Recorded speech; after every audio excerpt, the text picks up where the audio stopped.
Jeff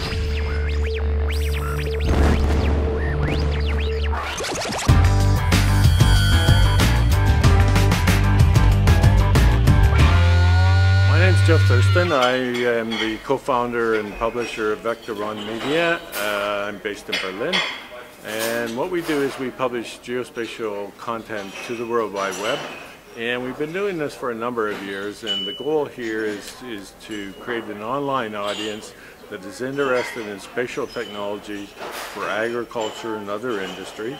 We're interested to help people learn about the processes specifically. So while we talk about technologies, we're also interested to explain why you're buying those technologies. What value do they add to agriculture? Why do you want to use them? And what are the gains of having them engaged?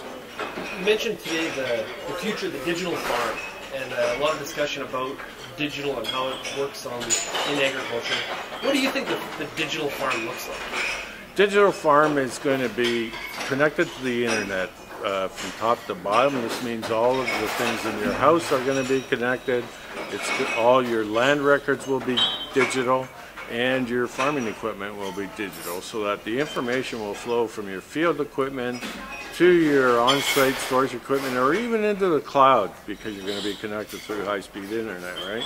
So you're going to have this sense that everything is alive, right? And you can move data, and you can cause data to initiate operations. For example, you can start your tractor, you can move it across land, you can say, in this area we've got to till a little bit deeper, or a little bit shallower. You'll be able to identify where water management issues are, disease issues as you state them or talk about them.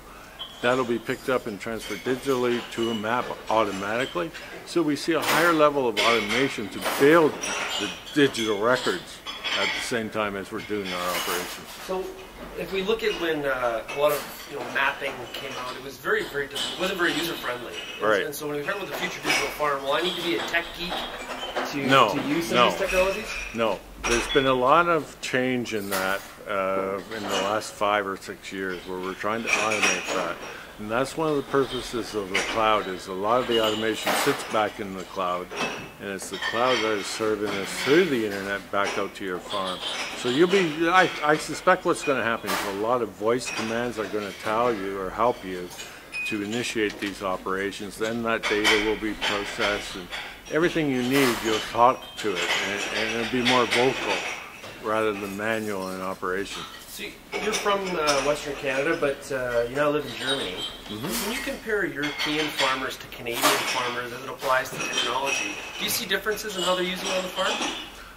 I think Europeans are probably a bit more advanced in terms of technologies, and that's because they have so much technology around them, right?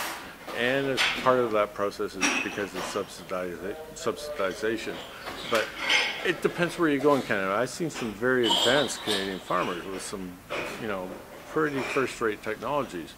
But by and large, on average, I don't think the average farm in Canada is digital, right? And it certainly isn't interconnected to what we see in Europe. Yeah. So if one of the I guess the pushes in Europe to do that is there's only so much land. Like there's really getting the most out of every single acre. Maybe in Western Canada there's so much land that it's looked upon differently? I think it's more an issue. The Europeans tend to look at quality issues of the food that's produced. So they're interested in the quality and what you might call the lineage of the food and the food chain, and how you conduct business about food. And so it takes digital technologies to conduct those transactions about food, the production and consumption side of food.